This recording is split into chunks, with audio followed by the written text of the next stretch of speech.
All right. Hello, everyone.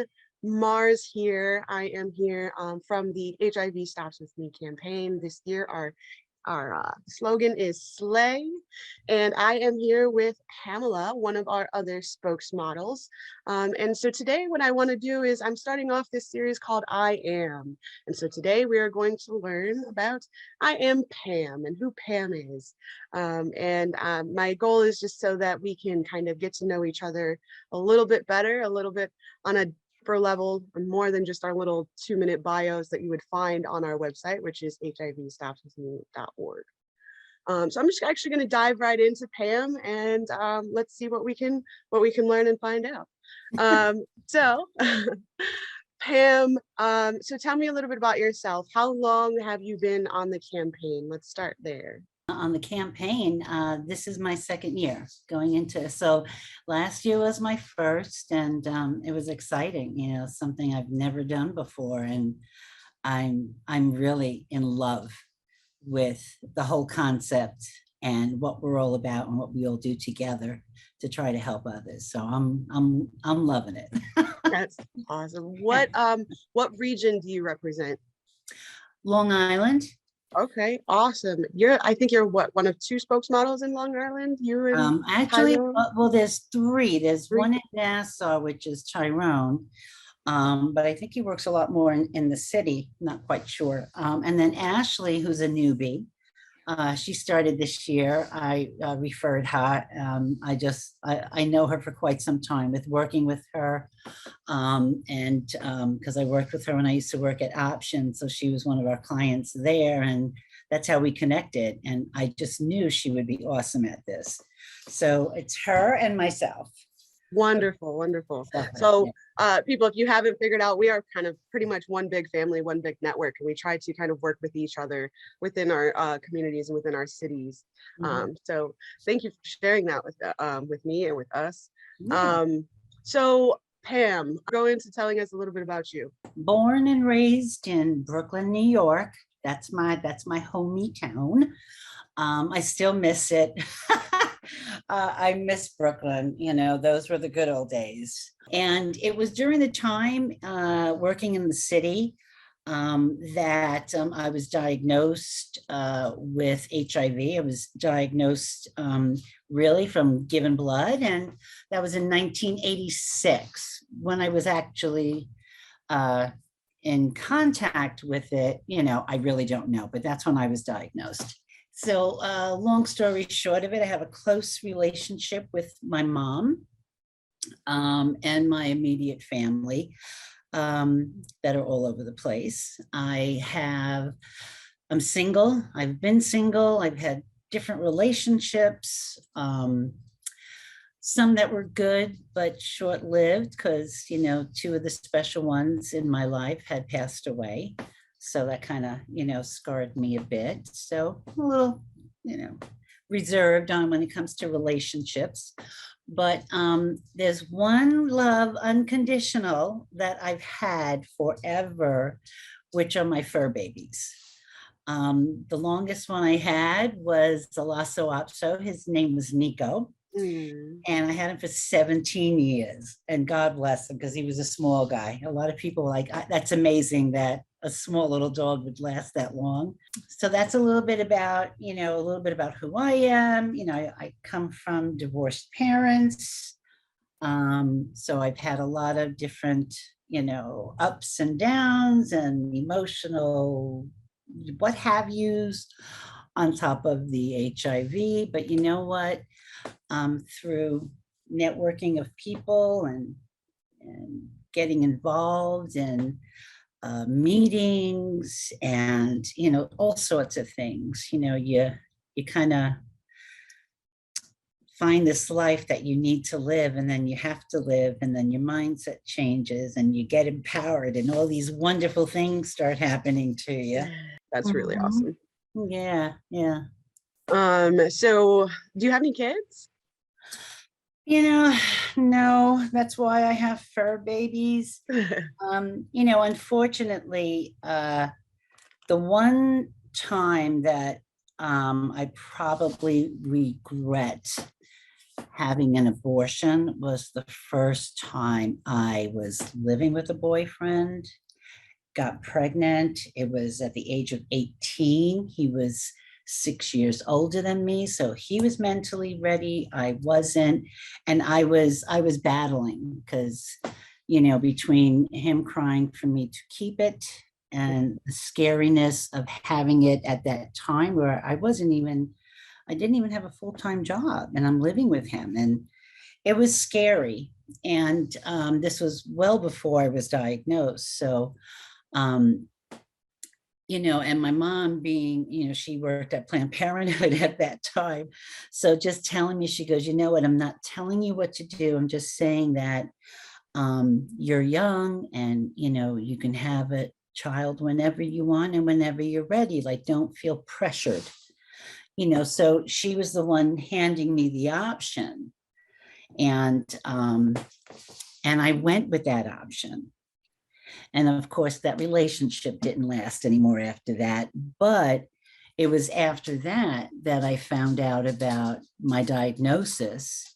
And during the 80s and even 90s, the percentages of transmittal that we were told were too high for me to take a chance.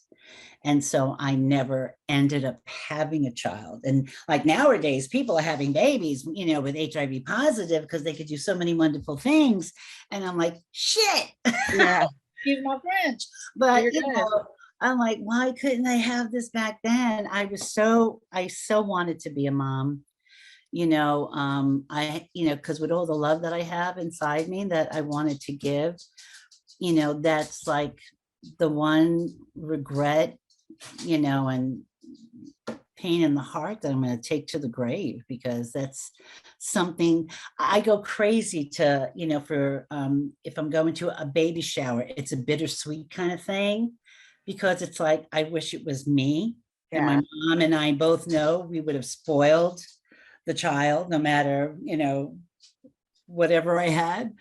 And but the joy of shopping for the baby clothes was, I loved it, but again, it was like bittersweet. So I kind of had a fill of it through sharing some of that experience with others. But unfortunately, yeah, I wish. To really fulfill that does, fully. I hear that. Yeah, yeah. I actually, in relativity, I made a vow a long time ago. So having been born HIV positive, I was born in 88. So it sounds like you were diagnosed about 2 years before me. Mhm. But with that and with, how things were in the past where, transmission was the rates were a lot higher, Yeah. even with, some kind of medication or anything. So I vowed a long time ago that I was never going to have kids. I was never going to have my own. I Mhm. myself was adopted, so I always told myself I was going to probably adopt another kid, or if I was going to have a kid. Yeah. Um, but I vowed a long time ago that I would never have my own as long as there was any kind of risk that my child may be Mhm. HIV positive being born. Yeah. And so yeah, now it's so low, of a risk. It really, if you're medicated, you will not transmit it pretty much. Yeah. There are so many people with HIV negative babies who they were HIV positive when they had them. It's definitely crazy to see how far things have come. Oh my God. Yeah, definitely. Definitely. Um, so so why don't we talk a little bit about your HIV story then, if you don't mind going into that a little bit more. Kind of, you told us when you were diagnosed, how long you've been diagnosed. Can you tell us a little bit more about that? Yeah, sure. When I was working at Colgate Palmolive, I love that. I used to get all my, toothpaste and stuff for free. Nice. But yeah, and we had, they always had people coming over to, to give blood. The American Red Cross, would always, because they were located in the city. I'm sure they still are, I guess. Um, but so we used to do that. And there was one time that they sent a letter to my home, and which was weird. I never got a letter at home, just saying that, they wanted me to come into the office, for, to let me know what their findings were. And interesting enough, when I went back to the office the next day, I was telling them about it. let me tell you something. Even though it was around that time, the AIDS epidemic, but for some reason, it's like those were not the first things that were in the forefront of your mind. Because back then it was just associated with gays. It wasn't associated with anybody else. Though, of course, we know better now, But so maybe that's why, there was no worry. And so people were telling me, you know what, maybe you have too much iron or not enough of something, and they want you to be aware. Okay. So I go to the Red Cross and I go in and I tell them, I said, I'm here because of this letter. And okay, a doctor will be with you shortly. They put me in a room and the doctor comes in, not really, he seemed like at a loss for words. Okay, not knowing how to handle giving this information out to someone. And I'm looking at him and he's like, well, there is no way to say this but to just say this, because he was telling me how they have to go through all the blood and make sure everything's okay. And that I had contact, I was in contact with HIV, with HIV AIDS. Mm. And he goes, I don't know much about it, but we do have a film. What? Yeah, we do have a film. And so during those days, there weren't like DVDs, VHS. the VHS or the reel to reel. So it was a reel to reel. Let me tell you, ancient times. Oh my God. A reel to reel. And I'm sitting there and he left me alone in the room. Didn't even check to see if I had shoelaces. Okay. Left me in the room and I'm watching this video. And I tell you the truth, Mars, I don't remember anything that was said because I was still with the words of HIV AIDS and, still in disbelief. So I wasn't connecting with anything. Then they come back in. Are you okay? I'm like, I guess so. I mean, I'm still breathing, so I guess I am. And here I am. I think they were in the 60s or somewhere in Manhattan. And at that time, we had phone booths everywhere. So I walked up the long street to the next avenue, got to a phone booth, called my mother, Colette, who lived in Long Island at that time. And I'm like, well, she's in the medical field. And that's who I told first. And she was like, she goes, Pam, she's like, let's just be sure. She goes, let's do some more testing. Because she was telling me that that the HIV was similar to the HEP. Okay, that maybe it was mistaken. So we and back then everything was anonymous testing. I think we did that like 3 times and it all came out the same. So that was the beginning of the diagnosis and journey, but thank God I had my mom. And I have to say that I really, I have to say, I have to thank God that I was blessed to find the right doctors. The first doctor I had was from NYU. And I'll never forget his name. His name is Dr. Green from NYU. And he was one of the doctors that were kind of on top of this, AIDS epidemic, the HIV, the research and so forth. I did go through I did the AZTs, the TD3. I mean, I can't even remember half. But yeah, I can't even remember half of them. It's been so long. But I went through I went through those. They didn't start me on that right away because when I was diagnosed, my numbers, my T cell count was like 1,200 at that time. Okay. So yeah, so I believe I was fairly newly diagnosed.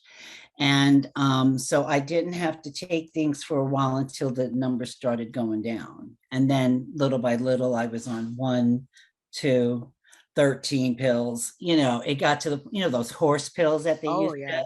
Oh my God. Yeah. So I went through all those trials and tribulations of pills to the point of I did a lot of self-sabotaging, Mm, because there were a lot of times where I don't look sick, I don't feel sick, so I'm not sick. You yeah. know, head in the sand. If I don't see it, it ain't real, type of thing.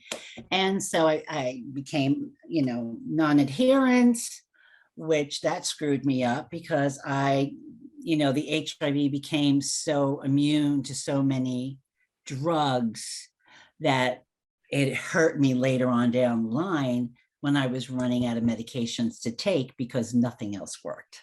Right. And that's because just a little explanation with that, right? So when we Mhm. take our medication, it has to be consistent because the consistency is what helps build up that barrier of resistance against the HIV.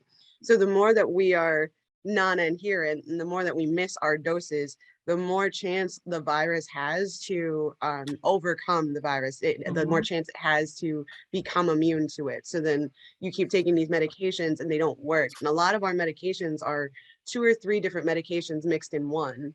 And Mhm. so if you're now immune to just one of those three, that one option of a pill is now no longer an option. You have to go down the line. And so I can definitely see how that would cause a lot of issues if you became immune to so many different things. They're just so many of them are linked together that when you become Mhm. immune to one, yet alone numerous, it Mhm. really limits your options. Yeah, I had to take a lot of genotype tests because of that. What are we doing now, Pam? Yeah. Um, yeah, and so so when I moved out to Long Island, Dr. Green also put me in touch with another physician out at Stony Brook, another one on the research team, so I have to say that, thank God I was always connected to the right people and in leading the way Mhm. of, the HIV AIDS. So very, very blessed with that. But I think it finally, not I think, it finally, the realities were hitting me from those non-adherence to medications that, I had so many opportunistic infections. When the shingles was the worst because I was hospitalized. I had the thrush, I had all of that, the shingles, to the point where I was hospitalized because it started from back here and I thought it was just like a rash because it felt a little pimply or whatever. And then but it was itchy and it crawled up this way to the side of my face, very close to my eye. They said if it was any closer, I would have lost my eyesight. Wow. But it affected me so bad. The reason why I was hospitalized is my body, I was swollen out. My neck was as wide as my head. They made me a case study at Stony Brook. Literally. They did a case study on me because I think that was kind of like the worst shingles that they had seen at that time. Yeah. I was quarantined. People would see me with masks and everything. It was just, yeah. But it was like during these times that, that I had to really face the fact that, um, ask the questions. Am I doing this because, am I trying to kill myself? Do I want to live? Do I want to die? It's like, why do I keep doing this to myself? Why do I keep sabotaging myself every time when this was the other thing too, because when someone told me that I looked good, I was always, I was never slender. I had like a full body, always a little extra, like 10, 15 pounds. But, anytime that I, lost weight, but just from like activity or whatever, dancing, I was a danceaholic.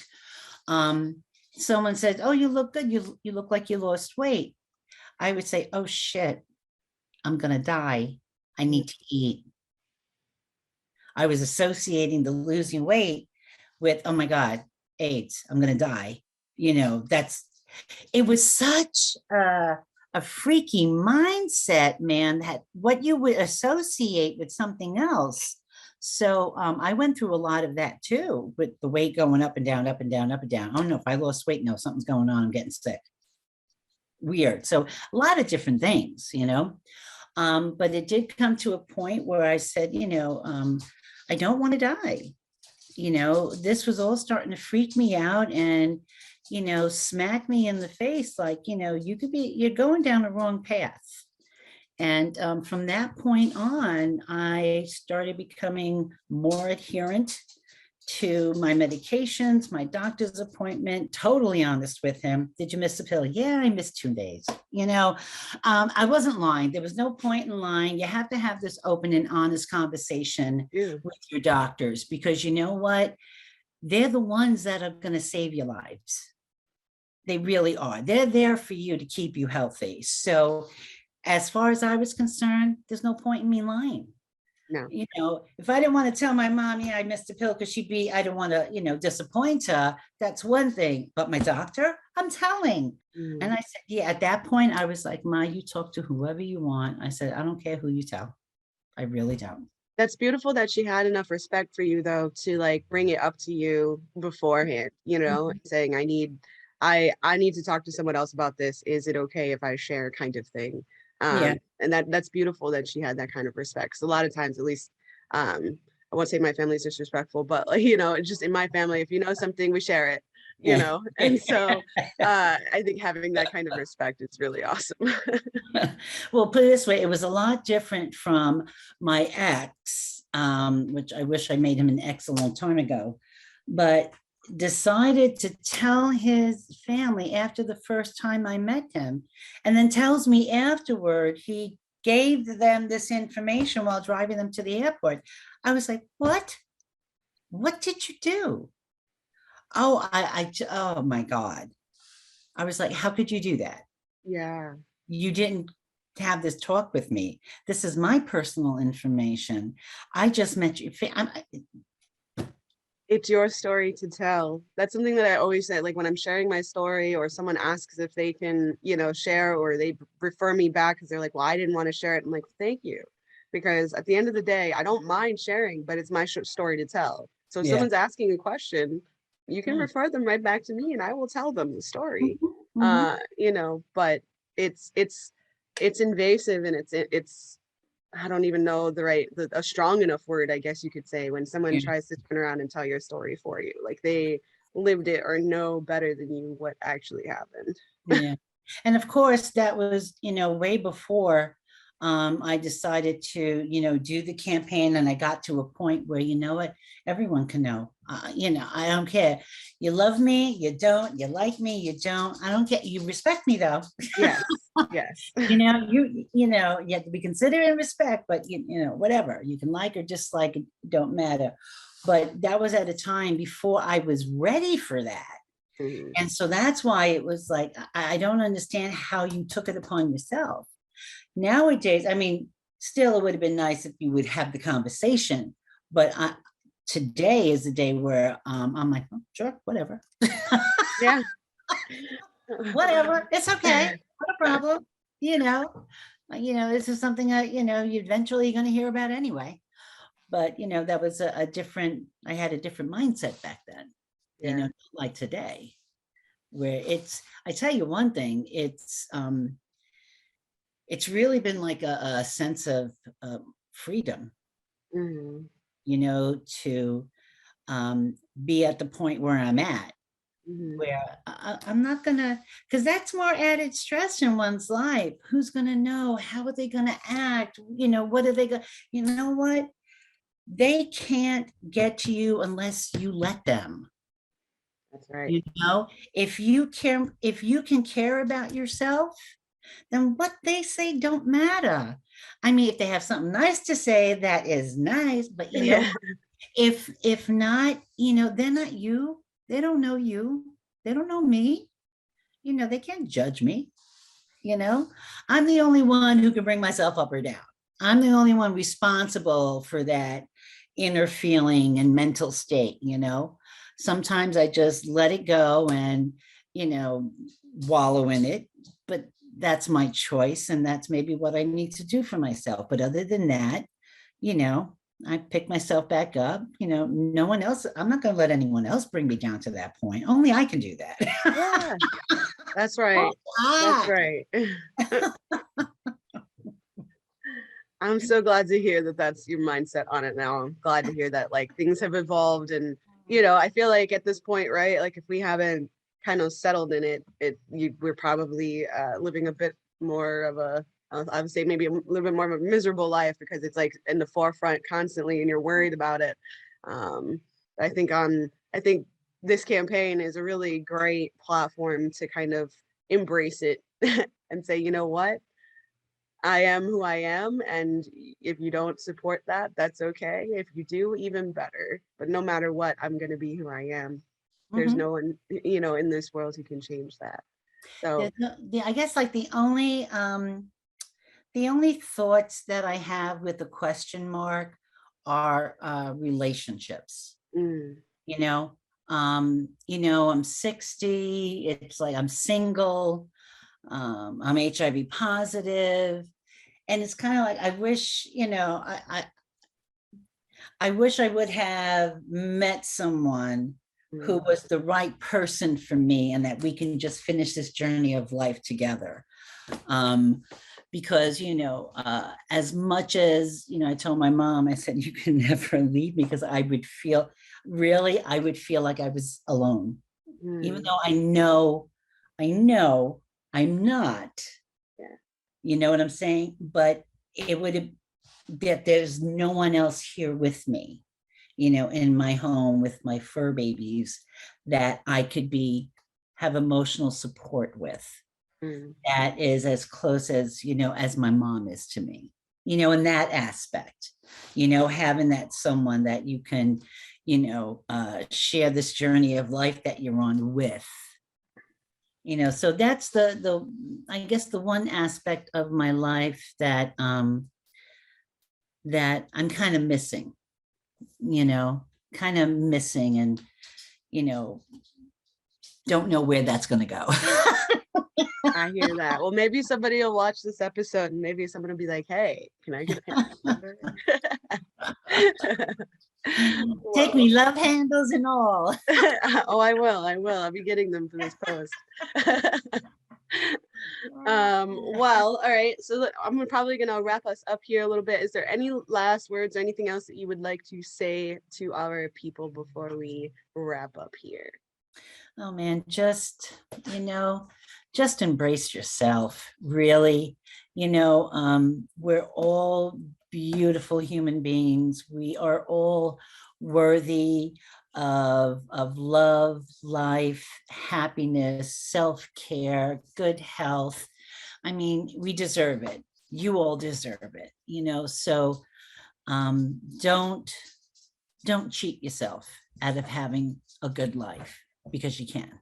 So if at any point need a listening ear, or want to try to find a resource where maybe you can get tested or something like that, go to hivstopswithme.org, and you'll see that there's 29 different spokesmodels, me and Pam being two of them, that are sharing their stories, and we're all over New York. And so I'm going to be creating more of these episodes, getting as many spokesmodels on here as possible so that you all can get to know them at a little bit of a deeper level, more than just our 2-minute bios that are on the site if you go and check it out.